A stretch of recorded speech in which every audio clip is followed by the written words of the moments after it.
Bismillahirrahmanirrahim. Assalamualaikum warahmatullahi wabarakatuh. Jumpa lagi dengan Core Konten Indonesia. Dalam pertemuan kali ini kita akan membahas materi pengantar akuntansi, khususnya jurnal penyesuaian atau adjusting entries. Untuk mendapatkan PPT dan materinya, kalian bisa kunjungi di corekontenindonesia.blogspot.co.id.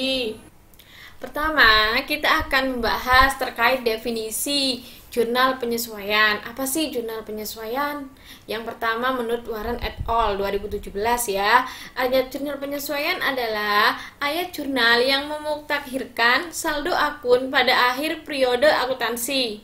Sedangkan menurut Sujarweni tahun 2016, jurnal penyesuaian adalah jurnal yang digunakan untuk menyesuaikan saldo-saldo rekening yang ada di neraca saldo menjadi saldo yang sebenarnya sampai dengan akhir periode akuntansi, dengan tujuan akan mencerminkan keadaan aktiva, utang, modal, pendapatan, dan biaya yang sebenarnya.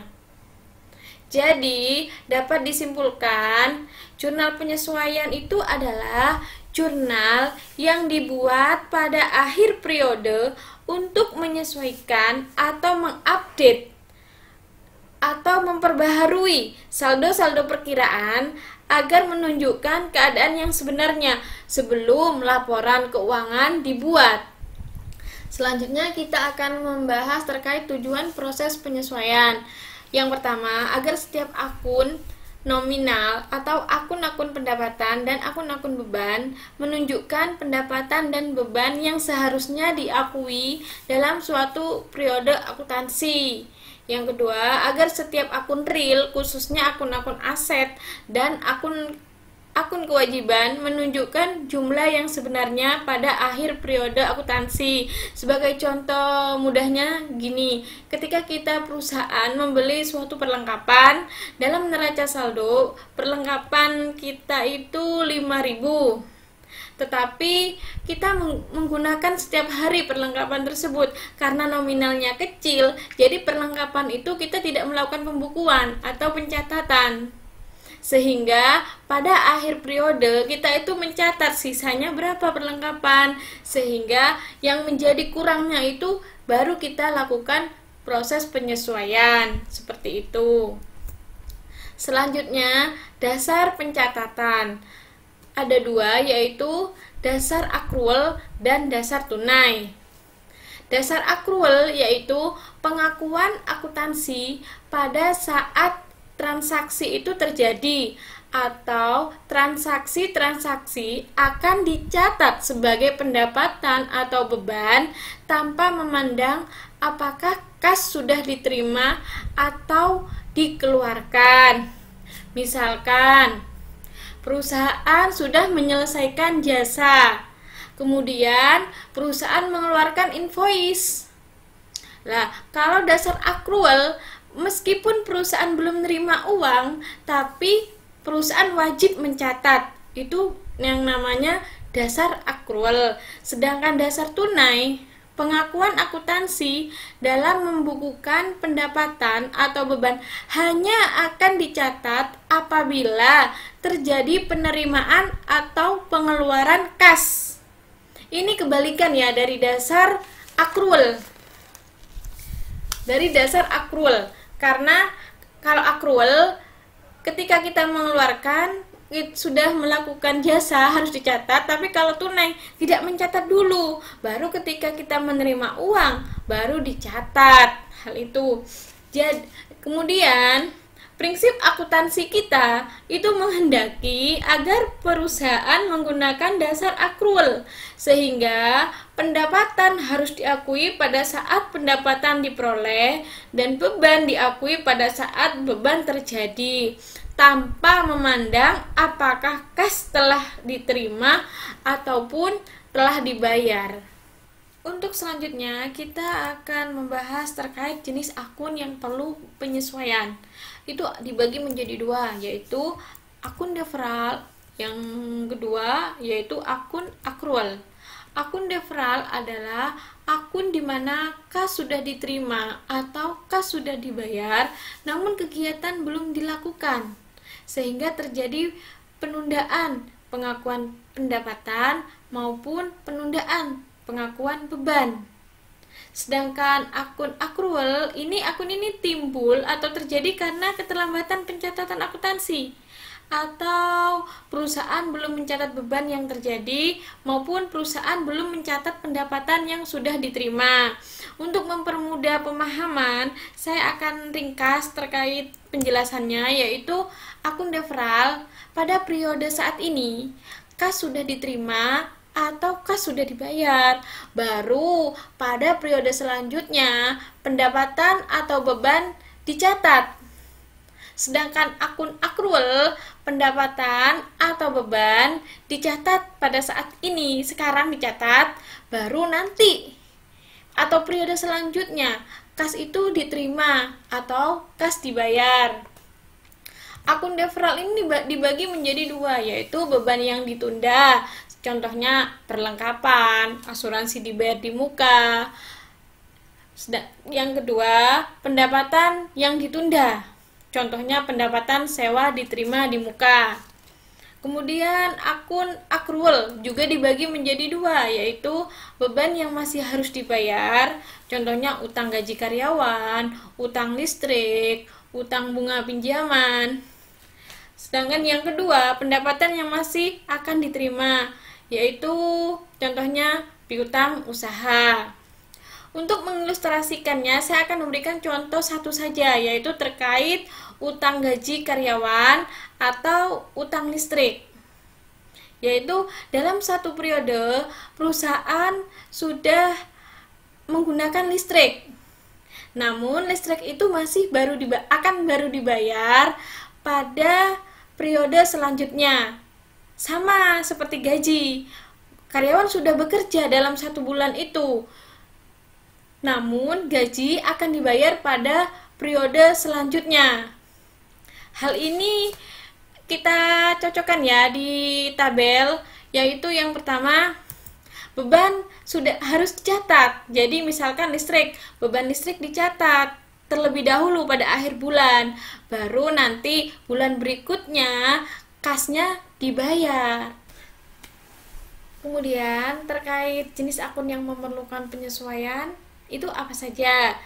Kita rinci satu-satu ya. Yang pertama, beban dibayar di muka atau prepaid expense. Yang kedua, pendapatan diterima di muka atau deferred revenue. Selanjutnya, beban yang masih harus dibayar atau utang beban. Kemudian, pendapatan yang akan diterima atau piutang. Penyusutan aktiva tetap atau namanya depresiasi. Selanjutnya, penghapusan piutang.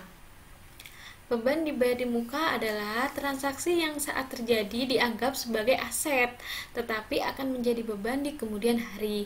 Misalkan, asuransi dibayar di muka, perlengkapan, iklan dibayar di muka, bunga dibayar di muka. Ayat jurnal penyesuaian pada akhir periode untuk transaksi beban dibayar di muka itu beban dalam kurung, yaitu bisa beban asuransi atau beban iklan pada dibayar di muka, beban dibayar di muka, misalkan beban iklan dibayar di muka. Sedangkan untuk perlengkapan, yaitu beban perlengkapan pada perlengkapan. Contoh beban dibayar di muka. Pada tanggal 2 Januari 2019, perusahaan percetakan Badung mengasuransikan mesin cetaknya untuk 1 tahun, di mana premi asuransi per bulan sebesar Rp100.000. Jurnal yang akan dibuat pada tanggal 2 Januari yaitu asuransi dibayar di muka pada kas sebesar 1.200.000. 1.200.000 ini diperoleh dari premi yang dilakukan selama 1 tahun, dalam artian 12 bulan, setiap bulan 100.000. Jadi selama 1 tahun yaitu 1.200.000. Jurnal penyesuaian saat 31 Januari yaitu beban asuransi pada asuransi dibayar di muka. Jadi yang menjadi beban dalam periode 1 bulan yaitu 100.000. Sedangkan asuransi dibayar di muka yang sebelumnya 1.200.000 itu menjadi 1.100.000 karena yang 100 sudah menjadi beban. Kalau kita kaitkan dengan akun deferral, yaitu kas dibayar pada periode saat ini, baru kemudian bebannya dicatat pada periode selanjutnya. Contoh beban dibayar di muka pada kasus perlengkapan, yaitu pada tanggal 3 Januari 2019 perusahaan membeli perlengkapan kantor seharga Rp500.000 secara tunai. Pada akhir bulan diketahui perlengkapan yang tersisa senilai Rp450.000. Jurnal pada saat transaksi, yaitu pada tanggal 3 Januari 2019 perusahaan akan mencatat yaitu perlengkapan kantor 500.000 pada kas sebesar 500.000. Kemudian pada akhir bulan yaitu 31 Januari perusahaan itu akan mencatat atau melakukan penyesuaian yaitu beban perlengkapan kantor pada perlengkapan kantor sebesar 50.000. Kenapa 50.000? Yaitu yang pertama gini, perlengkapan kantor sebelumnya kan 500.000, kemudian diketahui sisanya 450. Jadi perlengkapan yang sudah terpakai yaitu 50.000. Jadi perlengkapan yang sudah menjadi beban yaitu 50.000. Kemudian baru perlengkapan kantornya menjadi 450 karena sudah menjadi beban yang 50. Kemudian beban yang masih harus dibayar atau utang beban. Beban yang terjadi namun belum dicatat atau belum dibayarkan. Misalkan upah karyawan yang seharusnya dibayar pada akhir periode tapi belum dibayarkan. Contoh jurnalnya yaitu beban pada utang. Contoh beban masih harus dibayar atau utang beban yaitu upah pegawai perusahaan per hari yaitu 20.000 dan pembayaran gaji dilakukan pada setiap hari Senin untuk 5 hari kerja dalam 1 minggu yaitu Senin, Selasa, Rabu, Kamis sampai Jumat. Pada tanggal 31 Januari 2019 jatuh pada hari Kamis. Jadi jurnal penyesuaiannya pada saat 31 Januari yaitu beban gaji pegawai pada utang gaji pegawai sebesar 80.000. Kenapa 80.000? Karena gini ya. Tanggal 31 Januari itu pada hari Kamis. Kemudian otomatis karyawan itu sudah bekerja dari hari Senin, Selasa, Rabu, Kamis. Ada 4 hari yang sudah menjadi utang yang sudah harus wajib dicatat perusahaan. Perharinya adalah 20.000. Jadi total hutang gaji karyawan sebesar Rp80.000. Kemudian pendapatan masih akan diterima.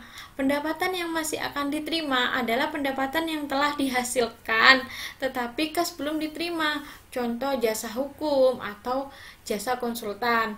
Ayat jurnal penyesuaiannya yaitu piutang pada pendapatan. Contoh pendapatan masih akan diterima. Misalkan, perusahaan percetakan Badung pada tanggal 30 Januari 2019 telah menyelesaikan sebuah pesanan seharga 250. Pesanan telah diserahkan kepada pelanggan disertai faktur sebagai tagihan. Jurnal penyesuaian pada tanggal 31 Januari 2019 yaitu perusahaan akan mencatat piutang usaha pada pendapatan percetakan sebesar Rp250.000. Pendapatan diterima di muka. Pendapatan yang diterima di muka adalah penerimaan awal atas pendapatan masa depan atau dicatat sebagai liabilitas ketika kas diterima. Ayat jurnal penyesuaian sebagai berikut. Pendapatan diterima di muka pada pendapatan. Contoh kasus pendapatan diterima di muka. Pada tanggal 8 Januari 2019, perusahaan menerima uang sewa gedung sebesar Rp1.200.000 untuk 1 tahun. Jurnal pada saat transaksi 8 Januari, perusahaan akan mencatat yaitu kas pada pendapatan sewa diterima di muka sebesar 1.200.000. Kemudian pada saat 31 Januari, perusahaan akan membuat jurnal penyesuaian, yaitu pendapatan sewa diterima di muka sebesar 100.000 pada pendapatan sewa 100.000. Dari mana kita memperoleh 100.000? 100.000 itu diperoleh yaitu 1/12 dikali 1.200.000 sama dengan 100.000 rupiah. Karena yang menjadi pendapatan itu hanya 1 bulan saja, yaitu pada bulan Januari, sedangkan sisanya itu masih menjadi kewajiban, belum bisa diakui sebagai pendapatan. Penyesuaian atas aset tetap. Aset tetap menurut PSAK nomor 16 adalah aset berwujud yang pertama dimiliki untuk digunakan dalam produksi atau penyediaan barang atau jasa, untuk direntalkan kepada pihak lain, atau untuk tujuan administratif. Yang kedua, diperkirakan untuk digunakan selama lebih dari 1 periode. Kemudian aset tetap menurut Waran adalah sumber daya fisik yang dimiliki dan digunakan oleh perusahaan dan bersifat permanen atau memiliki umur manfaat yang panjang. Kemudian aset tetap dibagi menjadi 2, yaitu aset tetap berwujud dan aset tetap tidak berwujud. Contoh dari aset tetap berwujud ada tanah, bangunan, kendaraan operasional, peralatan kantor, peralatan toko, perabot kantor, dan perabot toko, dan masih banyak lagi. Kemudian aset tetap tidak berwujud yaitu ada goodwill, trademark, franchise, hak paten, copyright, customer list, broadcast license, dan sebagainya. Di sini saya akan menjelaskan terkait penyusutan aset tetap. Yaitu yang pertama yang saya bahas adalah terkait tanah. Tanah merupakan satu-satunya aset tetap yang tidak disusutkan. Kenapa? Karena tanah ini memiliki nilai yang cenderung naik, bukan menurun. Tanah memiliki umur ekonomis atau masa manfaat yang tidak terbatas. Berbeda lagi tanah yang dimanfaatkan atau digali untuk diambil kandungannya, seperti tanah yang mengandung belerang, minyak, dan gas, dan sebagainya. Tentu saja secara sistematis dan secara periodik akan disusutkan. Dalam akuntansi kita mengenal penyusutan atas tanah yang memiliki kandungan ini ya, namanya itu depresi. Sedangkan untuk penyusutan aset selain tanah itu namanya depresiasi. Kemudian untuk aset tetap tidak berwujud ketika disusutkan itu namanya amortisasi. Penyusutan adalah alokasi sistematis jumlah tersusutkan dari aset selama umur manfaatnya. Itu menurut PSAK nomor 16. Penyusutan atau depresiasi adalah berkurangnya kemampuan suatu aktiva tetap dalam memberikan manfaat sejalan dengan perjalanan waktu. Semua aset tetap kecuali tanah akan kehilangan manfaatnya. Penurunan manfaat aset tetap dicatat sebagai beban penyusutan. Ayat jurnalnya yaitu beban penyusutan pada akumulasi penyusutan. Akun akumulasi penyusutan disebut dengan akun kontra atau aset kontra karena akun tersebut dikurangi dari akun pasangannya di laporan posisi keuangan. Saldo normal akumulasi penyusutan itu selalu dikredit. Metode yang paling umum untuk menghitung penyusutan adalah metode garis lurus. Perhitungan penyusutan aset tetap dengan menggunakan garis lurus akan menghasilkan jumlah penyusutan yang sama besar untuk masing-masing tahun sepanjang umur ekonomis atau masa manfaatnya, yaitu rumus penyusutan per tahun yaitu harga perolehan dikurangi dengan estimasi nilai residu, kemudian hasilnya akan dibagi dengan estimasi umur ekonomis. Harga perolehan ini adalah jumlah keseluruhan pengeluaran yang diperlukan untuk menjadikan aset tetap yang baru dibeli atau diperoleh tersebut siap digunakan, mulai dari ongkos angkut, kemudian pajak, semuanya masuk dalam harga perolehan. Sedangkan estimasi nilai residu taksiran mengenai sisa aset tetap yang diperkirakan akan tetap ada di akhir umur ekonomisnya.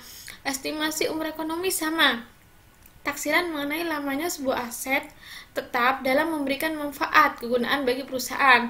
Nah, taksiran ini dilakukan oleh seorang manajemen dari perusahaan. Contoh penyesuaian atas aset tetap. Pada tanggal 1 Januari 2019, perusahaan membeli peralatan toko dengan harga 10 juta rupiah. Perusahaan menggunakan metode garis lurus dalam menghitung beban penyusutan. Nilai sisa aset diperkirakan sebesar 2 juta rupiah pada akhir masa manfaat.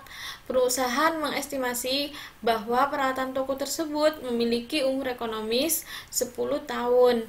Ayat jurnal penyesuaian yang harus dibuat pada tanggal 31 Desember 2019 yaitu beban penyusutan peralatan toko pada akumulasi penyusutan peralatan toko sebesar Rp800.000.